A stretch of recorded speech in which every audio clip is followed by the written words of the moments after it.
Here we are back again, Sugar Addicts. Now remember, we're not using sugar. The big thing about cheesecake that makes it fluffy and gives it its texture is and the good. Is the whipped cream, because we're doing a cheesecake that we're not going to bake. It's going to go in the refrigerator, and you refrigerate it for a couple of hours, and then it's good to go. So we're not going to actually bake the cheesecake, so we need a whipped cream. Whipped cream is dairy. We don't use dairy.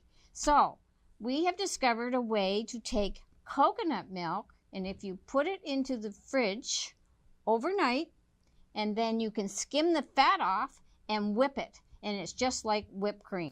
Do I get to lick the ball of the beaters? Later. Oh. All right. Put your coconut milk in there. Okay. And on the bottom, you will see a clear liquid. You don't want that in your... This one's not going to have any. That's good. All right. Another one. There's different kinds of coconut milk you can buy. You try to buy the ones with the least amount of preservatives in it. Taste of Thai is a really good one, and when you put it in the fridge, it comes out thick, just like whipped cream. Okay, David's going to turn on the mixer and whip that. First, we're going to add, because it is not whipped cream, it doesn't have the stability of whipped cream, I've learned to add a teaspoon of gelatin, just pure natural gelatin, and that will give it the stability and keep it in your fridge. And you can keep it in the fridge for up to a week if you don't eat it all. All right, go for it. No, this one. Oh, yeah. Put that in? No. Okay. There we go. High. And all the way up. Now, you'll notice that it's thick like cream, right? And that will whip up to a soft peak, just like whipped cream does. First time I did it, I turned the beaters on, then put them down in. And wore all the milk. But he gets to clean up his own mess. He's a really good dishwasher. He's a really good cleaner-upper. But it's really hard to keep him from licking the beaters. Okay. Okay? Yep. Okay, we have our coconut cream all whipped. It took about 10 minutes to whip it because it just takes a little while. So now what we're going to do, you need to whip it until it's just kind of like a soft peak. It will thicken up in the fridge. So I would like it a little better than that, but we didn't have time. So it's going to thicken up the fridge anyway. So we're just going to put it into our cheese. And David's going to do that. He's going to add it to the cheese. And we are using goat cheese, not cow cheese. Goat cheese. You can put that in there, huh? And when you're blending it, you get white spots like this on your black shirt. So wear white. Yeah, well, laundry. Okay, so we use goat cheese because cow cheese comes from cows, and you know the size of cows? Well, we really don't want to be that size. The protein in cow's milk is not digestible for humans. So we don't want, it's made for baby cows, and we don't want to grow into big cows. So, but the protein in goat's milk is smaller, just like the goat. And we can digest it easily, and it doesn't cause inflammation. And I buy cream goat cheese at Costco.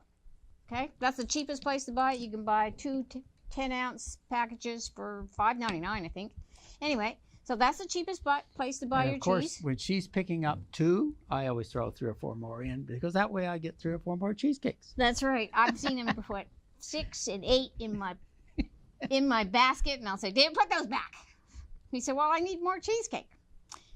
He will eat a whole cheesecake if I let him. I went away, made a cheesecake, went away overnight because he wanted one while I was gone. When I came back, it was all gone.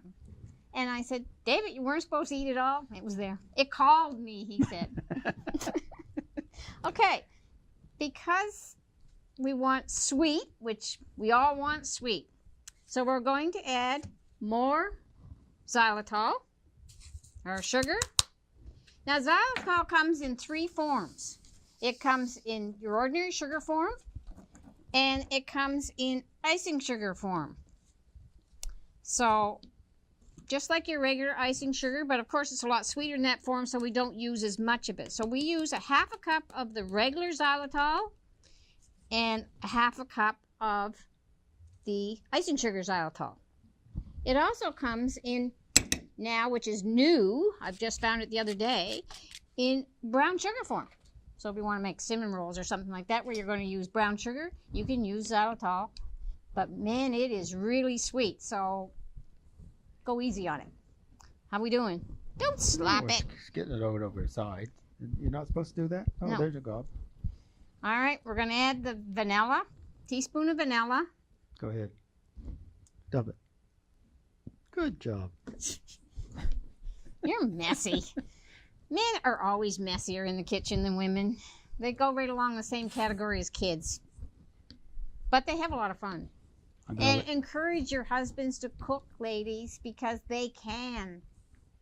They think they can't, but they can. So encourage them every step of the way. And if they make a mess, big deal. Let them lick the beaters. Well, that helps. Okay. Oh, I can't move over there. Chocolate. Ready for the chocolate? We use unsweetened chocolate. So just regular unsweetened chocolate. You melt it in some hot water on top of the stove. And then you pour it in there. And you'll never know it was unsweetened when we're done. There's enough xylitol in there that it's going to taste sweet. But I don't advise you to lick the spoon on this stuff. It's pretty bitter. So now we have chocolate, coconut cream, cream cheese, vanilla, and then we're going to mix it all together. David's going to mix it all together, and then we're going to pour it. And we're going to pour it in the crust. Put it in the fridge for a couple hours, and we're done. Let's listen to Dr. Hood. Dr. Chris Hood is a pharmacist. He was a pharmacist first, has his doctorate in pharmacy. Then he became a chiropractor because he didn't like having to dispense drugs all the time and see the damage that they were doing to people. So let's listen to him and what he has to say. I'm Dr. Christopher Hood, and I'm really excited to just take a quick moment and speak to you for something that's really dear to my heart. I'm a natural health care practitioner and a corrective chiropractor, and I've dedicated my life to helping people regain their health naturally and try to reverse disease, like I'm saying, in a natural way. But I'm just really excited to talk about Marsha Allen and the program she has, 60 Days to a Healthy New You. She is amazing. She's helped many of my patients really put together a system that allows them, in concept, to have a plan that lasts for life. I can't encourage it enough. It's been a pleasure to get to know her and work with her, and I just want to make sure that everyone understands the magnitude of the change it can have for you.